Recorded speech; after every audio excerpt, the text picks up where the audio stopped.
The thing I could never see. The first time I noticed something was off, it was subtle. A faint chill lingered in the air, sharper than the season warranted. It was the kind of cold that clung to the skin, impossible to shake. I didn't think much of it at first. Winter was settling in, and I blamed the drafty old windows in my apartment. Then came the footsteps. Faint, but deliberate. They echoed behind me as I walked home late one night. I glanced over my shoulder and saw nothing.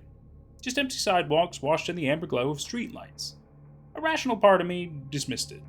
The city was noisy. Sounds traveled. Maybe it was just someone walking the opposite direction a block over, their steps distorted by the alleys and tall buildings. But it happened again and again. It was on the third night that I began to feel the weight of it. The sound wasn't consistent, but it was there, always far enough to seem distant, but never absent. By the time I reached my apartment door, my chest was tight with unease. As I fumbled with my keys, I couldn't shake the sense that I was being watched. The sensation crawled over me, prickling the back of my neck. When I finally stepped inside, I bolted the door and checked every lock twice. I even slid a chair under the doorknob, though I laughed at myself for the gesture. Paranoia, I thought. Just paranoia. But that night, as I lay in bed, something woke me. A noise. Not loud, but deliberate. It was the soft creak of a floorboard. My heart pounded as I stared into the darkness of my room. The sound came again, closer this time, as if someone were shifting their weight just out of sight. I held my breath, straining to hear over the rush of blood in my ears, but the silence that followed was absolute. The next morning, I convinced myself it had been a dream. I went about my day, though the feeling of being watched clung to me like a shadow. At work, I found myself glancing over my shoulder, scanning faces in the crowd, searching for something, or someone, out of place. But no one stood out. Everyone seemed normal, ordinary. That evening, I decided to test myself, to prove that I was imagining things. I took a longer route home, weaving through unfamiliar streets. I stopped abruptly in the middle of the sidewalk, pretending to check my phone, and listened. For a moment, there was nothing. Then, faint but undeniable, I heard it. Footsteps. They stopped when I did. I spun around, my heart hammering, but the street behind me was empty. The lights of passing cars flickered against brick walls and shop windows, but there was no one there. No one I could see. When I reached my building, my hands were shaking so badly I dropped my keys. I hurried inside and locked the door, pressing my back against it. My apartment felt different, smaller, darker. The shadows seemed deeper, the corners more oppressive. I didn't sleep that night. Every creak of the floor, every groan of the pipes sent my nerves into overdrive. I sat in the living room with all the lights on, clutching a kitchen knife, waiting for...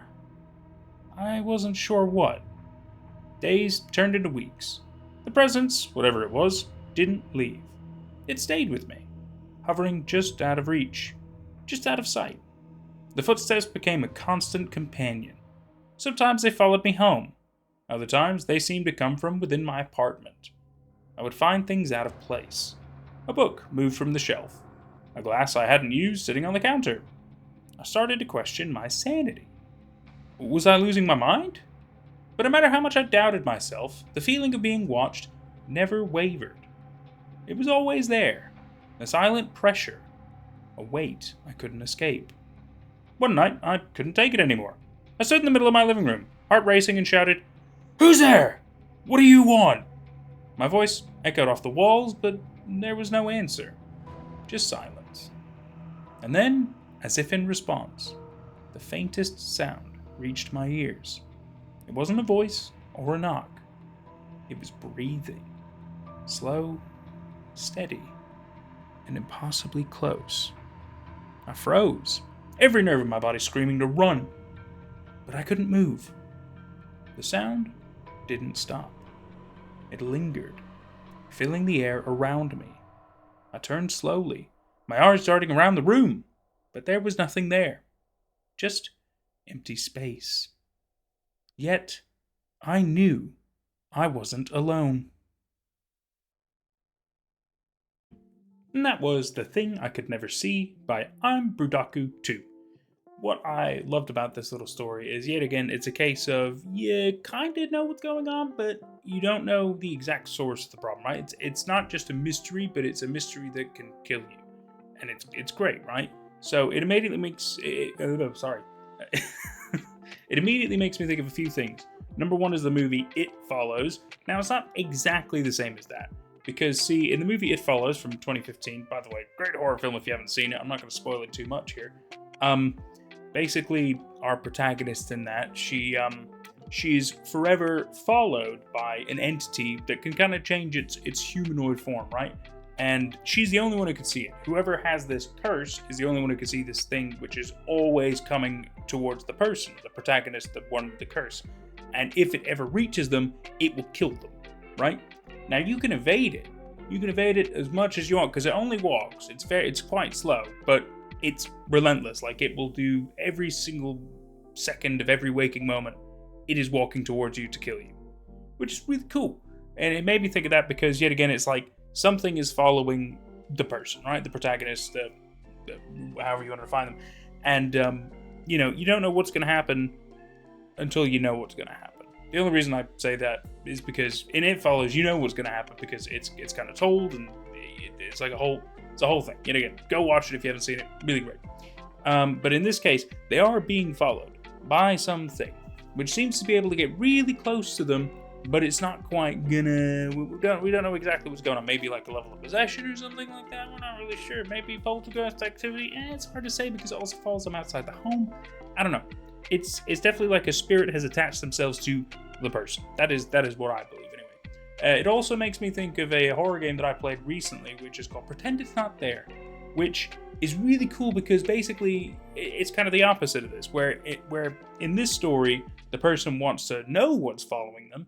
In Pretend It's Not There, you do everything you can to pretend it's not there, and it's visible. It's very visible, and it very much follows you everywhere you go. And so long as you don't look at it, it will not harm you. You have to just literally pretend this exists, this isn't there. It's quite a cool little indie horror game. I'll pop a link in the description below if you want to see that my little gameplay of that. I thought it was pretty fun. It's anyway, getting back to the story. So I like the fact that there's a fair bit of detail. There's not a crazy amount of detail, so we don't know anything really characteristic-wise what this entity is that's attached to our protagonist. But I like the fact that, yet again, it's kind of left on a cliffhanger. You don't exactly know what is going to end up happening. All you know is that they have made a level of contact with it, which is a little bit more horrifying, if you really ask me. The fact that you've kind of proven that you are indeed being followed by something, and it's a lot closer than you think. I don't know about you. I do not want to be in any kind of a room, not knowing what is there, but knowing that it can breathe by my ear. That sounds horrifying. Don't like that at all. It's a great little story, though. Really, really enjoyed this one, and I'm really glad I'm Brudaku allowed us to read this one and share it with everybody. I've really enjoyed it. Definitely go give it an upvote on Reddit if you can. There's obviously a link in the description below if you want to read it yourself, for example. Well, I've been Nate at Night, and I really enjoyed reading this story. I sure hope you've enjoyed it too, and we'll catch you for whatever's next. Take care out there.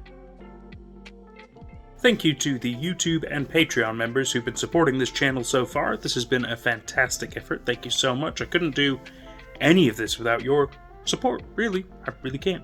Thank you. You can also show support through a donation at coffee.com/nateatnight, or whenever I'm live streaming through super chats of YouTube or through Twitch. And whenever you donate, I'll be sure to read your messages out on stream.